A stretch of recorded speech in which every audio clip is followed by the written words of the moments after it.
Hoy en día el abuso de menores está casi inconscientemente asociado a esta cara. Jeffrey Epstein, fiestas, excesos, menores de edad y gente poderosa. Pero muchos años antes de este personaje, en Chile se destapaba el caso Spinac, que horrorizó a todo un país y que al escuchar lo que ahí sucedió, quizás tampoco quedes indiferente. Una red de abuso de menores con tantos involucrados debido a su repercusión mediática que el expediente de la causa tiene más de 50 tomos entre evidencias y declaraciones. Perversión, corrupción y guerra política son algunos de los elementos importantes en esta historia que a medida que entras parece ser una masa que solo aumenta su espesor.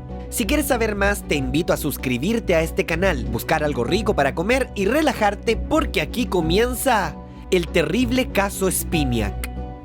Origen. Claudio Spinac es la viva imagen de alguien que en una primera instancia no hace sospechar nada extraño. Un empresario de familia exitosa, estudios universitarios, con hijos y contactos con altas esferas de poder. Pero solo basta retroceder un poco en su vida para darnos cuenta que a veces las apariencias engañan.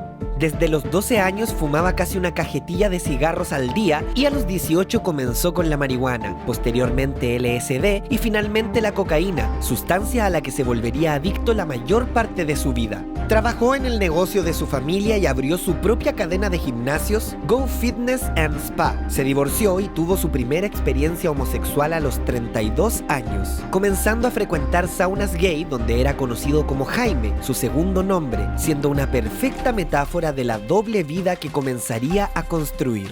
Este comportamiento de excesos lo mantuvo durante su segundo matrimonio, el cual terminó destruyéndose estrepitosamente en 1993. Ya con otro fracaso emocional y un cuerpo cada vez más adicto, Claudio viajó a Estados Unidos, donde sucedió algo que le cambió la vida. Vio un anuncio en una revista para adultos que decía: llama y te arrepentirás de haber nacido, pero después querrás que se repita. Sintiendo curiosidad, llamó al número y resultó ser un servicio sadomasoquista donde fue amarrado y torturado apretándole la entrepierna con una prensa. Esta fue la primera vez que Spinac sintió el adictivo placer de ser maltratado y humillado, abriendo una puerta llena de deseos cada vez más extremos e imposibles de contener.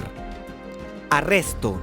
Viajemos un poco más adelante hasta el 2001. Los policías Claudio Palma y Mauricio Madrigal oyeron el rumor de que en el sector alto de Lo Curro había una casa donde se hacían frecuentemente fiestas gays. Durante ese año realizaron diversos contactos y observaciones al empresario Spinac, comenzando a sospechar que había droga dentro del domicilio y tránsito de personas jóvenes de orígenes humildes, principalmente hombres.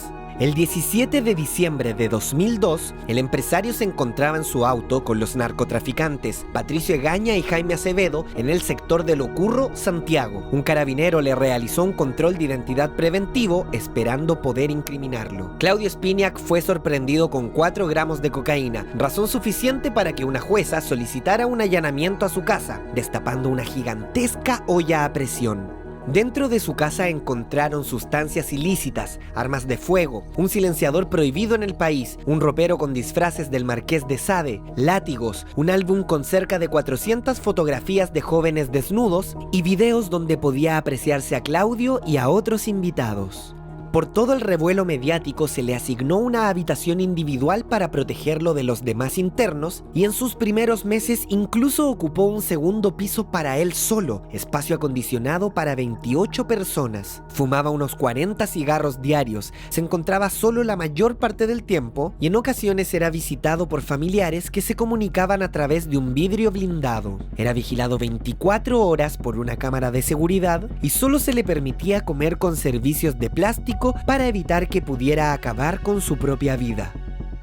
Investigación.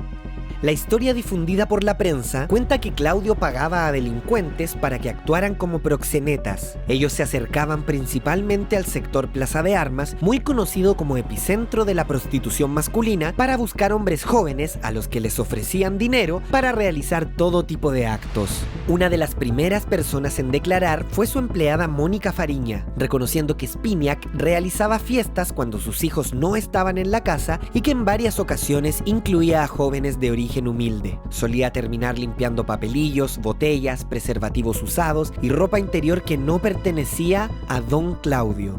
Comenzaban a emerger cosas cada vez más turbias sobre su vida y el periodista Víctor Gutiérrez escribió tal vez el artículo más controversial de todos, llamado Las impactantes fiestas secretas de Claudio Spiniak, Calígula. Se recopilaron testimonios de jóvenes y del reportero que asegura haber visto algunos videos incautados. Las imágenes son muy gráficas, todo el mundo desnudo en la habitación y Claudio acostado con una máscara pidiéndoles que lo escupieran una y otra vez. Luego de esto todos debían orinar al empresario en su cuerpo y el joven favorito de cada velada tendría el honor de hacer lo mismo, pero dentro de su boca. Acto que al empresario parecía excitar como ninguna otra cosa. Prácticas así abundaban en las fiestas, sobre todo cualquier cosa que tuviera como objetivo golpear, agredir y humillar al empresario, llegando a realizar prácticas tan retorcidas como la coprofagia.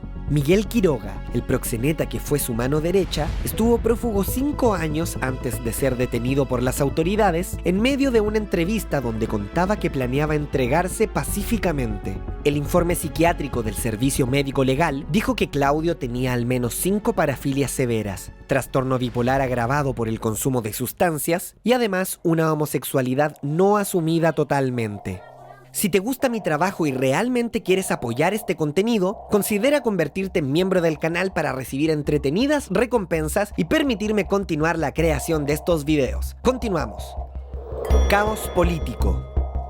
Cuando se hizo de conocimiento público que existían varios videos grabados durante las fiestas de Spiniak, hizo aparición la diputada Pía Guzmán con una información que impactaría a todos. Dijo lo siguiente: hay antecedentes de que en el círculo íntimo de Spiniak había políticos, 2 de la Alianza y 1 de la DC. No hay certeza, son antecedentes que se están investigando y señalarían que participaban en las fiestas. Rápidamente otros políticos le pidieron que entregara nombres y consideraron que solo decir el partido político sin particularizar a nadie era una forma de enlodar el nombre de todos los parlamentarios. Así que ante toda la presión y luego de que Pía entregara esta información a la justicia, tuvo que reconocer que al momento de hablar públicamente no poseía todos los antecedentes, sino que confió en la palabra de la directora de una ONG que a su vez había sido informada por el periodista Víctor Gutiérrez y Rolando Jiménez, presidente del Movimiento de Liberación Homosexual. Si esto ya parecía insólito, lo más fuerte vendría después.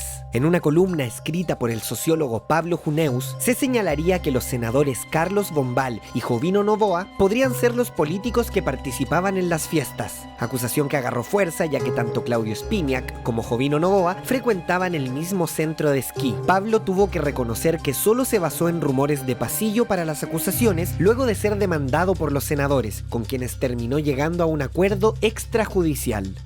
El juez Calvo. Daniel Calvo fue el juez encargado de resolver este intrincado caso lleno de aristas y asperezas. Un hombre casado con hijos, una carrera en ascenso y prometedor futuro que vería truncados todos sus sueños luego de una gran jugada periodística.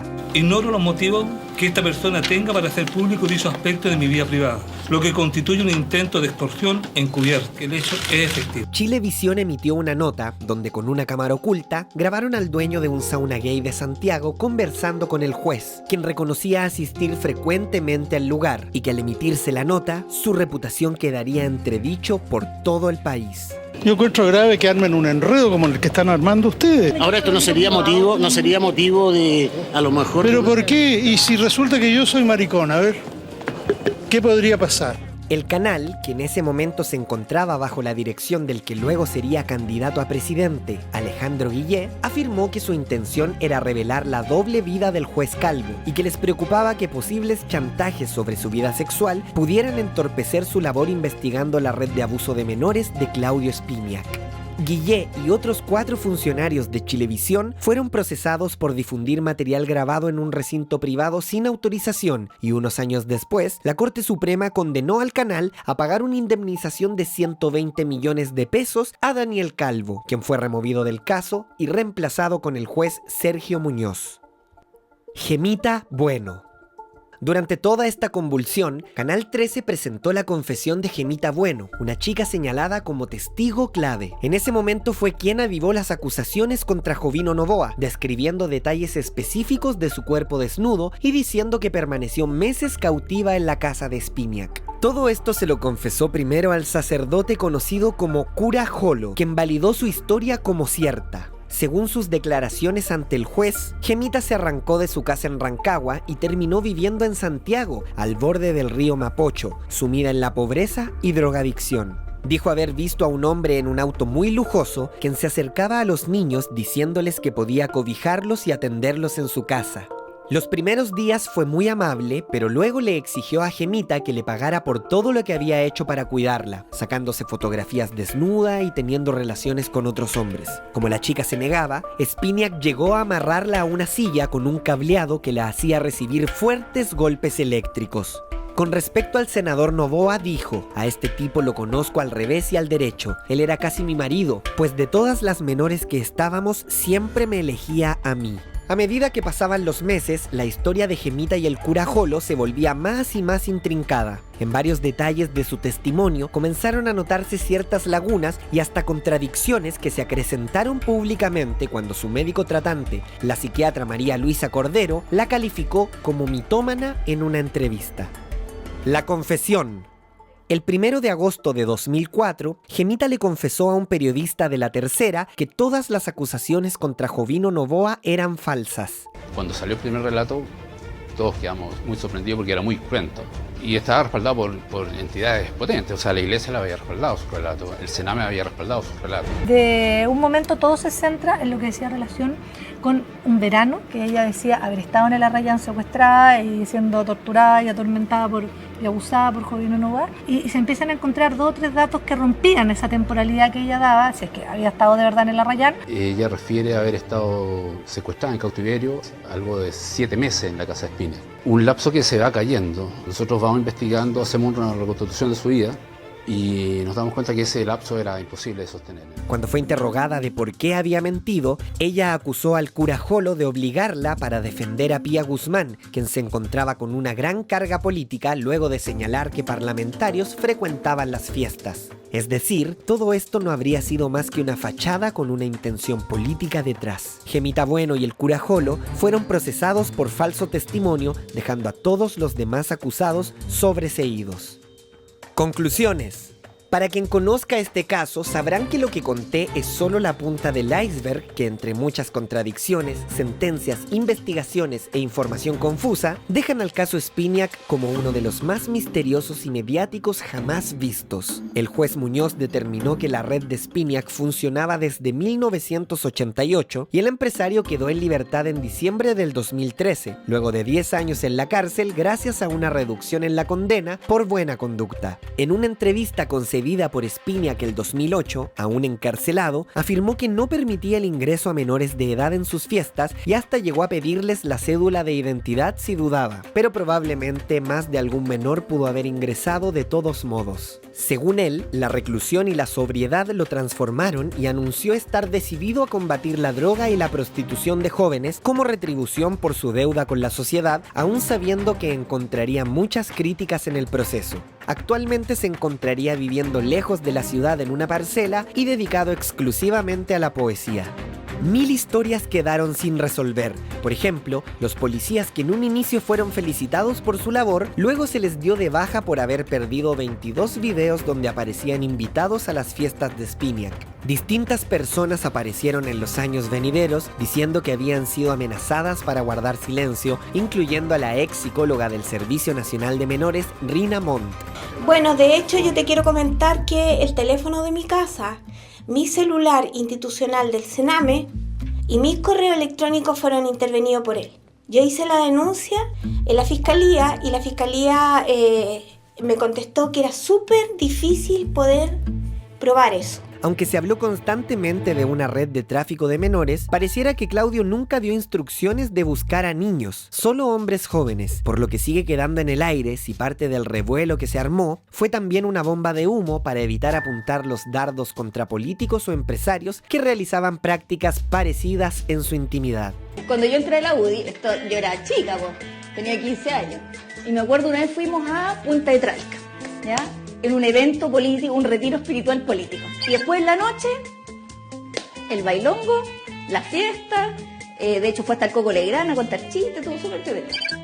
Pero ya tipo 2, 3 de la mañana estaban todos bailando arriba de las mesas, con las corbatas aquí, sacándose las camisas, así, y uno que era chico, era los senadores de la República en esa situación, entonces me quedó así como, Coloma, Jovino, arriba de la mesa bailando así. Jovino con Coloma bailando arriba de la mesa. Yo cuando entré al Senado era fascinante, nos sentíamos los reyes, la política estaba de moda, los políticos eran las estrellas. Había cocaína. Y después ya no era de moda. Oye, había cocaína, ahora pillaron las redes de narcotráfico y hay sequía en el Senado.